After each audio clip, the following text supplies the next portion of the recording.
if you have a scarcity mindset, you can't become. If you don't believe that you can become, you don't become. If you have few resources, but you believe, then you can become.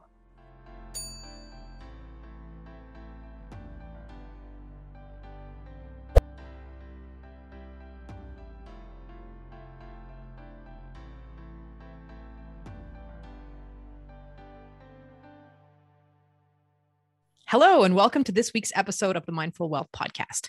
This week, we are going to be talking about the scarcity mindset, and it's just Jonathan and I. And in some of our recent interviews, this topic came up, and I really wanted to explore a little bit more this topic with Jonathan because scarcity mindset is not something that I'm really very familiar with, but I feel like it's something a lot of people suffer from. So I was struck in our conversation with Liza Peterson how you both mentioned that you spent a lot of your life in a scarcity mindset. So can you tell me, what does that feel like and where do you think it comes from? Like, what does it feel like? It feels like you're never going to have enough, or you'll never have, right? And I think it comes from this, how you were raised or what you brought up with. Like, we don't have in the US, we don't have a very robust social infrastructure. So if you're raised in poverty, or if you're raised with, in a poor family or a poor area, that's what you experience. And so you think that that's normal. And there's a lot of research on what that does to the brain and how it sort of level sets your expectations. And you always want, and, I'm saying I was raised poor. And then 50 years later, I turned 51 this year in like a month, and it's still there. And I'm a different person entirely. Like, I have way more means than I had. And it's only been last night I was sitting with my wife and I was like, you know what? I think we're going to be okay. Right. And then that'll go away, and I'll be reminded by the fact that what you have is you're not guaranteed to keep it. And if you don't get to keep it, then what comes next, right? That's do I have to work hard again? Because, you and I have had this conversation where, I was driven by lack to create something. And in the creation of something, I got to enough, and I got to far more than enough. I have plenty. Like, I'm so grateful for everything. And in the back of my head, there's still a little boy who doesn't get what he wants. And whenever I don't get what I want, whether it's something, conversation with my wife, or, something about, one of my kids' lives, whenever I don't get what I want, it all comes crashing. Like, I do see that things are precarious. I know where I can end up. I know where I can go. And so that's scarcity, is something that holds on to you. And in that conversation you mentioned with Lisa, she actually says that she has developed beyond that. She has done the inner work to understand that she's past that potential loss. I don't believe that. I don't believe in the US we are ever past that. And I see families who implode. Like, I've got a really close friend in New York who's going through a divorce right now, and neither of them is going to have anywhere close to the life that they had before, after the divorce. So it's, there are things that can happen to you in your life. And my sister-in-law, she lost my brother, and that he was the primary breadwinner. If that happens in my household, same thing happens. Like, there are things that happen, and there isn't necessarily a way to maintain your status or your success or your sense of enough. And so, because there's no way to maintain it, and because I know there's no way to maintain it, and there's no guarantee, the mindset always creeps up in the back of my head. Mm-hmm. But see, now you said something very interesting just at the end there. And I had a sense that I wanted to pull on this at the beginning of the question, but towards the end, like, you mentioned the word status. And I find that like very kind of telling in a kind of a way, because when you talk about poverty, and you mentioned how growing up in poverty is a certain kind of experience. And, I think us in the West, for sure, our experience of what lack might be is perhaps more positional than it is actual real physical lack.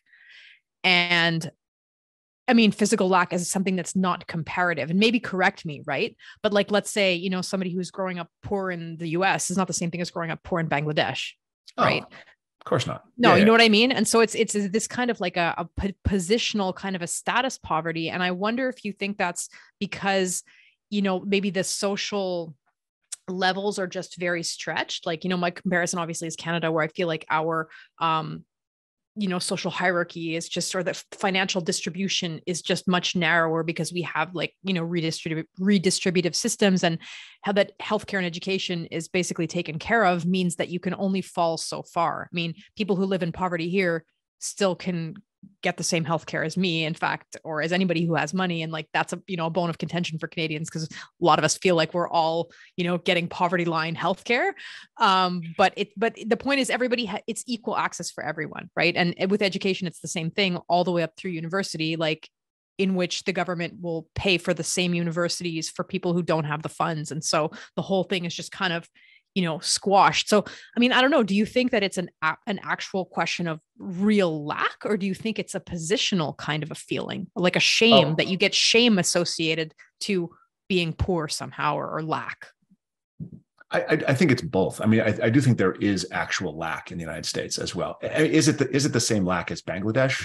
And I don't know what lack in Bangladesh looks like. So, sub-Saharan Africa, I don't know how bad it is, but there is actual lack. And when I was growing up, I recall two things very, very clearly. So when I was 12 years old, I worked in a warehouse, and in the warehouse I worked in was Allied Van Line's Northwestern warehouse in Rapid City, South Dakota. And what Allied Van Line's, one of the things they did in that warehouse is they stored the government food program foods. And so you could get I think it was a 5-gallon thing of peanut butter, like a big metal tin with a peel off metal cap, right? This is not fresh, like peanut butter. And there were these massive, pallets of blocks, 10, 15 pound blocks of cheese. And the warehouse was filled with this kind of stuff, massive cans of pickles, and just lots and lots of stuff. And so those went somewhere. There were families that relied upon those things for food in the United States, in Rapid City, when I was growing up. And that's just one warehouse in the country, in one very small town. I think Rapid City had 40,000 people in it when I was in school there. And in Rapid, there were two sides of the town, right? There was a wealthier side of town. Houses were nicer, schools were better. There wasn't a corporal punishment in the schools. On the other side of town, there's a larger Native American population. There was corporal punishment in schools. There was much more poverty. The houses were smaller. Life expectancies were lower. I mean, there was a line in the middle of the town, and there was two sides of the tracks. And I think that story, in the John Denver songs, circa 30 years ago, that story comes out of real experience of lack. Again, I don't know if it compares well to other countries, third world countries. It probably not the same kind of lack, but relative lack within our culture, absolutely. And I think we see that in inequality numbers today as well. And then you layer on top of that this shame thing. And so that was, for me, just huge when I was a kid, because I was so embarrassed by my parents' vehicles. Literally, my dad's car, the backseat of the car, the back doors of the car were held closed by a rope that tied the two doors between the two door handles. And you'd climb in a window, and you'd like slide in down underneath this rope, because you couldn't remove the rope. Because you remove the rope, you got to retie it, big pain in the ass, right? So I was so embarrassed by the cars, and the vacations were different. We went camping. Everyone else got on a plane and flew somewhere. The shoes, I was a big soccer player. I bought literally plastic shoes from Payless Shoe Source for $9, whereas my buddies were wearing Copa Mundio, Adidas Copas, and they're fantastic, kangaroo leather, soft, supple. My friends had new skis every year. I went to a ski swap and got 10-year-old skis and skied on those. I was very aware of shame, of a sense of being less than. And so the combination of those two, I think, are what makes up my scarcity mindset. And I can't imagine it's that much different between myself and other folks that were raised in a similar scenario. Mm-hmm. Yeah, I think, and I mean, what contributing factors do you think? Because obviously there's within communities, right? Like you have, positionally the people, your neighborhood. And if we just talk about like the broader culture a little bit, because I think like what's happening now, especially with, social media, like our our reference bank of things that we see is distorted in the sense that like we're bombarded a lot with higher socioeconomic possibilities, and that it's easy from there to read scarcity when, if you look at what you have, it's totally fine. So my question is, do you think, something about the culture is projecting that scarcity mindset onto, you, I guess? Yeah. So without denying that actual scarcity exists, I think there is actual scarcity. And I think that the way media represents inequality, highlights it, enhances it. If we thinking about this, I think that there's a quote from Thomas Hobbes, who is like I think a 16th, 17th century philosopher, right?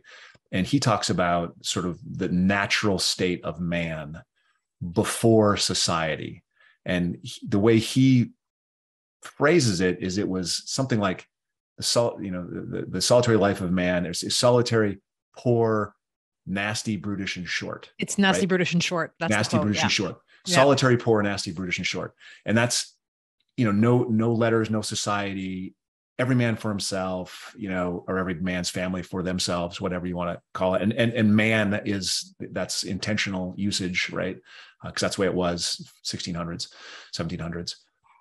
But, 150 years ago, things like indoor plumbing and running water and an 8-hour workday, these are luxuries, right? Now, today we look at these things and go, oh, wow, that's, we're blasé. Yeah, we're blasé about them. Yeah. So normal. Yeah, it's so normal. But 150 years ago, that was luxury. That was, wow, you are wealthy if you had these kinds of things. And you have to remember, most people worked in mills and mines and factories and docks, and they worked really, really, really hard. And life expectancy was 40 years lower than it was today. And average height was six inches less than it is now, which sort of speaks to diet and the availability of protein across, across broad swaths of the people. Average education was 8 years less than it is today. I think the average education in 1870 was like 5.5 years of education. That's primary school, right? That's through 7th grade. Like that's all it is. College was not really a thing, right? No one did that 150 years ago, or very few people did it 150 years ago. We forget the enormous amount of progress we've made generally. And then we highlight that with social media today. And we say, well, this person who is looking at stuff on their cell phone doesn't, has so much less than everyone else. And I'm just like, it's kind of ridiculous, right? So I think there is real social inequality in the US for sure. I know it exists. I think I came out of it. And people have it worse than me, for sure. But the stigma and the psychology is highlighted by a lot of the way we talk about it today. The reality is everyone alive in the US and Canada today is incredibly lucky. We would all prefer being here than anywhere 150 years ago. You could be the wealthiest person on the planet 150 years ago, and you did not have the lifestyle that people that are poor today have. And that's, so we have to be grateful, and we have to understand that. And we have to honor the fact that there's a difference, and that difference, the more we highlight the difference and back away from the process of how we get people from the bottom to the top, for my money, I would much rather talk about how do we get there? How do we become? How do we help people at the bottom decile grow from there? Because they are actually becoming, when you can look at a Forbes list of the top 400 wealthiest people, and it's a pretty good smattering. I think 70% of the Forbes 400 built their own wealth this generation.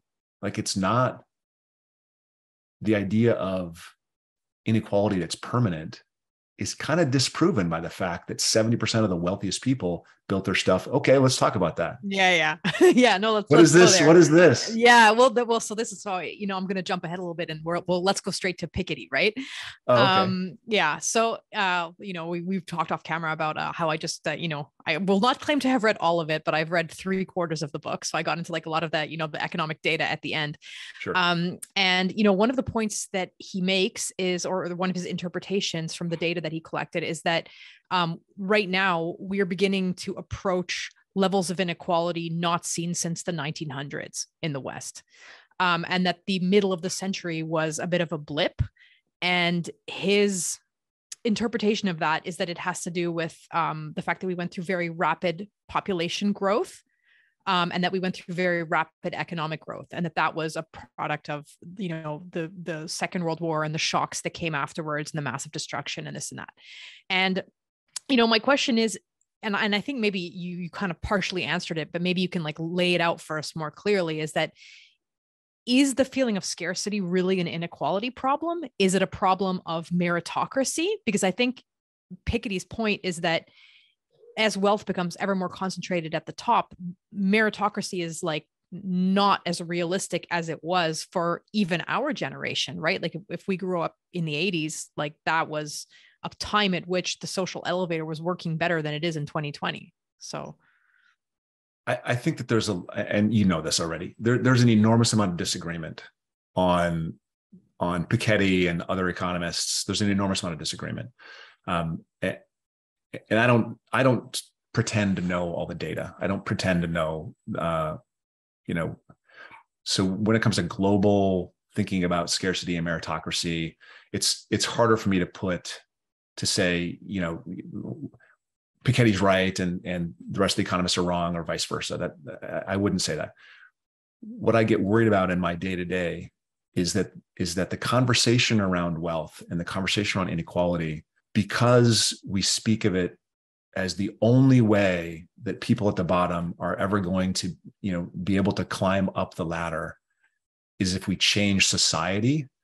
What that means is people have the option of not taking responsibility and taking the steps that will benefit themselves, and waiting for us to fix society. And that, I think the problem is, we cannot wait to fix society. Society will never be fixed. Society is far more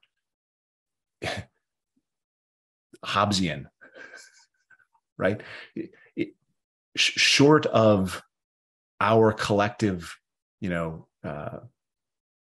deciding that we're going to give it away, deciding that we're going to make it equal for everybody. Short of that, it's solitary, poor, nasty, brutish, and short, right? It's difficult. It's a challenge. And I don't imagine us, can we move slightly in the direction of, yeah, but I don't see that we're going to suddenly, disinvest in what we believe in as meritocracy. And I know that we've interviewed a lot of people that sort of poo-poo meritocracy and say it's not real and it doesn't happen. And 70% of the Fortune 400 built something this generation. So they're wealthy as can be, right? Elon Musk, like, I'm not a huge fan of the man, but you have to say, okay, Tesla, SpaceX, Boring Company, Twitter, you have to say, he's putting stuff out into the world. He's creating stuff. He's making stuff happen. Is he relying on government, grants and loans? Sometimes, yes. Is he relying on other capital sources? Sometimes, absolutely.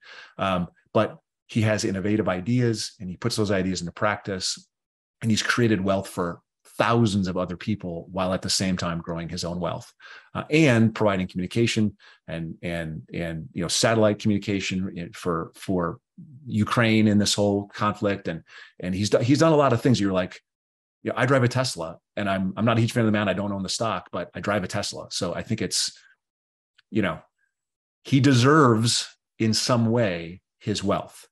Well, now, Jonathan, we're going down like kind of an interesting road. I actually just read an article in The Economist this morning about the political power that Elon Musk has basically by having done all these things, right? And like economically, like, as a businessman, you can take your hat off, but we live like in a reality where he gets to decide that Ukraine gets satellite coverage, right? Or he gets to decide like what happens to Twitter. Sure. And like the political cloud of that. So this, I think that's a whole kind of other debate, but no, the question is does he deserve the wealth that he has? I mean, that's what we're answering right here is meritocracy. Does Bill Gates deserve what he has? Does Warren Buffett deserve what he has? And I don't think it's a question of deserve. Like, I don't think that at all. I think is it too much? Is it necessary? No, but how do we justify saying, if you have $1 billion, every penny more than that, you should just donate to the cause? Like, how do we justify that? No, Jonathan, to me, I think that's again, at the risk of the fish not being aware of the water here. Right. And like, I would take when, you have a Hobbesian analysis, like, it's not surprising that you have a Hobbesian analysis, in my opinion, living in the United States. I think if you were living in Sweden, it might be a little bit more difficult to have this Hobbesian analysis, because I feel like, I live in the most socialist province in Canada. And I'll tell you, it's a bit hard to have a Hobbesian analysis here, because the analysis is more like, well, maybe handouts are not the best thing, because maybe it creates like false incentives, and then people are not encouraged to, pull themselves up by their bootstraps, which might be a good thing. But I don't think, that interpretation that regulation or society can't do anything to smooth out the ripples. I don't think that's really reflective of the different models in the West. I think that's more of a comment on the fact that like the US is now in that state, and that like there have been choices to not have regulation that would iron that out. And that's a choice. By regulation, you mean redistribution, right? Yeah. I mean, all different kinds of things, like redistribution, and even, when you look at like the way the financial system has been created, right? Like, it's not like, all of a sudden we have all these, billionaires, or the top 0.01%, like the fact that wealth accrued in that specific way, like, yes, those people had great innovations, but 200 years ago or 400 years ago, it was the monarchs who had an incredible amount of wealth. It was not the business people. Well, and so we're in a system that right. So is that meritocratic? Meritocratic. I mean, maybe it's more meritocratic today, but it's the fish not being aware of the water, because something allows all of those proceeds to go to the very top. And, we had, I think it was Adam Frank that we had on, who talks about Darwin economics, right? That it's, the in this globalized world, you used to be able to have in every city somebody who made, I say, n'importe quoi, but like, no, whatever, like $2 million, right? But like now, because the whole world is integrated, now you have Jeff Bezos, who's like, put all of the retail stores out of business. And now he's the one collecting all that money. And so, that's a fish in water that is allowing certain things to happen. And like, then do we, regulate it away? Is it fair? Is it meritocratic? And, I don't think the debate is necessarily so much on Elon Musk, but I think the debate is, what about their kids?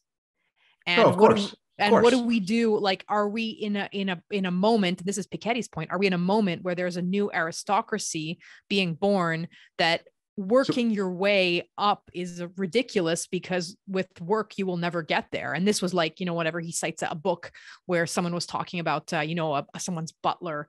And it was like completely preposterous to him that he should ever go and work, because he should just try to find a rich woman to marry. And then that's the answer to that question, right? Like, so so one of the arguments about Piketty is he talks about, what is it? I think it's R is greater than G, like the return on capital is greater than the rate of growth, right? And in the last, totally separate topic, I look at this idea of the wealth gap, the black-white wealth gap, and there was a paper that was published, I think 3 days ago, that tracked it back to like 1820 or 1870 or something like that. And the decline in the gap was precipitous from whatever the beginning of the study is, 1820, 1850, something like that, to about 1940. I mean, it was straight down. It was like the decline in the inequality, or the difference in the gap, was very, very tremendous. And between that day and today, it's just a slow decline. So there's sometime in the 40s and the 50s where actually it's probably more like the 60s, like 40s after World War II was big, and then the decline continued. Lots of things happening, right? So in the maybe late 70s, early 80s, doctors started earning more and more and more and more. There got to be specializations, and you got to be a brain surgeon. You got to be a cardiothoracic surgeon. So if you did all this education, you could actually increase your income relative to the rest of the world in a way that was never seen before 1980. It wasn't business people that made all the money, right? And today you think about the people that make the money today are business people, are investors. And so there is more money going to capital today and there's no question about that. There's no question about it. The question I have is it unreasonable? And I think we can both agree that there is an unreasonable amount of money going to capital today. I'm not disagreeing with that. Is it good or bad? I think we can get into a conversation about, is that good or bad for the world? And I think in some ways it's good, and in some ways it's bad. And I think that if you have someone on one side of that argument, they're always going to say, no, it's 100% good or 100% bad. And I think that's ridiculous. I think that's, it is partially because Elon Musk is playing a different game, that he builds a new thing and builds a new thing and builds a new thing and builds a new thing. And it is because he is playing a different game that he enjoys and does he really enjoy?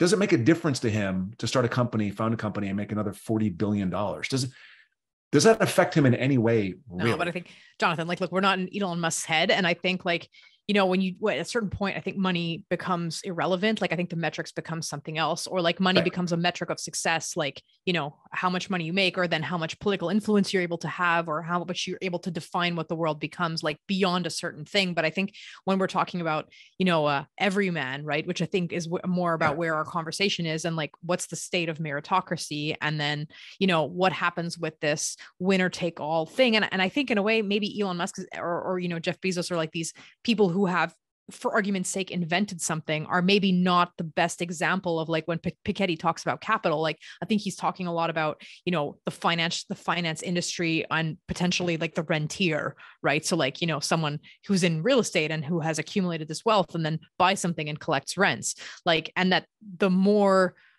inactive returns go back to capital, the more we're concentrating wealth and we're not actually generating anything. And I think, I don't want to make this whole episode about Piketty, but I think that that's his point, is that if you have the returns going to capital, it's not necessarily, is capital a way to launch productive ideas, because that's ultimately propelling a real kind of growth. That's Main Street in a way. Not Wall Street. Think about meritocracy the common man, right? The everyman, right? I think that the reality is you can open a plumbing franchise and you can make hundreds of thousands of dollars per year running a plumbing franchise. Why do I say plumbing franchise? One, plumbing is disrespected in the United States. It's a low class, whatever job, which is BS. I don't, I respect the plumber, Jonathan. I respect plumbers totally. Totally. They've saved my bacon a number of times. But it's and then the second thing I say franchise, because you don't have to know how to do anything, right? In a franchise, they teach you everything, from soup to nuts, beginning to end. They show you how to do it, how to market it, how to do the work, how to find the clients. They market for you. They do. So franchises are a great opportunity for people. It requires a little bit of capital, not a lot of capital, but a little bit of capital. And you can borrow that capital, because most lenders go, oh yeah, you're starting a Mr. Rooter plumbing franchise. Oh yeah, we know that those work. We're gonna loan you the money to do it. So meritocracy is possible for everyone. And this is my problem with the conversation, because if we always talk about how it's unfair and the society is not working for everybody, then people lose the thread that it's possible. And it is possible. I think I am an example of it being possible. I can name a dozen of my clients who are also, and not, they don't look like me. And the first thing people are going to say is, well, Jonathan, you've had it really good because you're white and male, and you're 6'5", right? So yes, those are all wonderful things. But I have female clients that have just knocked the cover off the ball. I have, clients from India that have knocked the cover off the ball. I've got Black clients that have knocked the cover off the ball. And I've got, I just know people that are very successful, and they deserve the success because I know the work that they put in. Like, I've watched people do it of all stripes. And the conversation about, the conversation that we have around success or the inequality that exists, I think it demotivates people. Mm-hmm. And so I can't solve the big picture. I can solve the inequality issue for an individual who feels they deserve more and can get to more. I can solve for that. I know how to work with that person and help them become. And so I get really excited when that opportunity comes. I don't know how to solve the big stuff. And frankly, the argument bores me. Like, I'm sick of the argument. Never freaking changes. It doesn't change. It's the same stuff we had in the 40s, the same stuff in the 20s, same stuff they've been talking about 1870s. It's unfair. And we may be at a point where we have this maximum inequality. That's ridiculous. I shouldn't say maximum. We have maximum relative to history inequality. It's going to get more unequal, I'm going to guess. And maybe that's bad, but maybe that's part of everyone getting better. Maybe that's a function of it getting better for everyone. And the difference is, or the challenge is, and I don't know the answers to all these questions, but the issue is how we talk about it.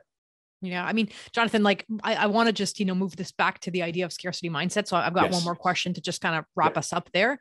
But, I want to just, maybe argue a little bit with you about the fact of, the steepness of the inequality, right? Because I think if you look at like hierarchies in society, right? Like, you can have a hierarchy that's like this, very flat, or you can have a hierarchy that's very steep. And like, again, this is Piketty's point, one of his points that's buried, far in. And I think, if I think of the Mark Blythe interview, I think this is his point also with Angrynomics, is that when you get to a point where the pyramid is too steep, it ends up in political turmoil, because the people who are at the bottom and feel they're not getting a fair shake then want to turn the system on its head. And this is basically, the arguments I've heard is this is what happened in the Second World War, the First World War, which then turned into the Second World War, in the Soviet Union, when there was when it became the Soviet Union, right, led to the Russian Revolution, or like, France just before the French Revolution, like that at each of those inflection points, you see like incredible levels of inequality with pain and suffering at the bottom. And then that turns into, regime change and Ray Dalio's turning upside down of everything, So I think, is it a transition point to something better? Well, maybe if we go through a huge political turmoil, and I don't know that that's what we're arguing for. But let's put a pin in that for another day. And let's bring it back to, can we bridge the gap somehow between meritocracy and scarcity mindset? Like, what do you think the relationship between those two things are? Like, does having a scarcity mindset propel you to want to succeed? Is it a barrier?